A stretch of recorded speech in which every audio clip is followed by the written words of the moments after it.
એ કોઈ આવે સરકારી અધિકારી કોઈ જોવાતો નથી. પોતા બધા ગલીના માણસ મળીને ગલી સાફ કીધી અમારી. શું હાલત હતી 2 દિવસ માટે એ જગ્યાએ? 2 દિવસમાં કોઈ એક જ માણસ નથી આવ્યો. બધાના માણસના ઘર ડૂબી ગયા આખા. તો કરોડો લાખોનું નુકસાન થઈ ગયો. ફર્નિચર બધું મનાયેલો છે. આ કોણ ભરપાઈ કરશે? દર વર્ષની આ સમસ્યા છે.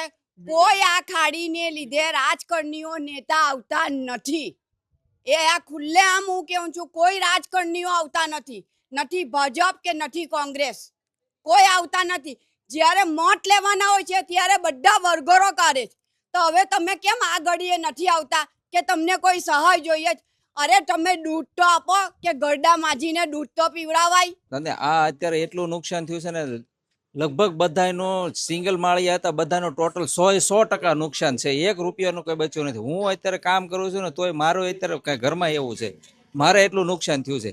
એટલે બધાને કાંઈ થોડીક ભરપાઈ આ બધા થાય, સરકાર તો બધાને આપે છે, તો પછી આ લોકોને બધાને અમને આપવું જોઈએ ને, કે કાંઈ વળતર મળે એવી કંઈક કરજો. અને આગળ જે આ ખાડીનું ગયા વર્ષે પણ આ રીતનું થયું હતું, ત્યારે મીટિંગ કરી બધાને કીધું, પણ તોય કાંઈ એનું કાંઈ આવ્યું નહીં નિરાકરણ.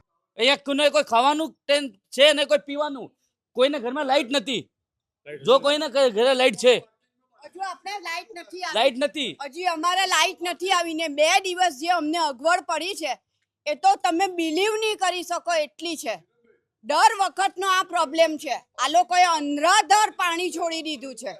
खाड़ी प्रोजेक्ट के माध्यम से शहर में पानी आते हुए रोक पाने के लिए मुख्यमंत्री जी ने आज 500 करोड़ रुपए का ऐलान किया है. कल शाम तक कैशडोल सभी लोगों को मिल जाए उसके लिए खास करके व्यवस्था की गई है. आने वाले दिनों में ये सर्वे के बाद जो लोगों के दुकानों में नुकसान हुआ है, कई लोगों के घर में नुकसान हुआ है, उनके साथ सरकार कैसे खड़ी रह पाए उसके लिए एक योजना बनेगी. आभार.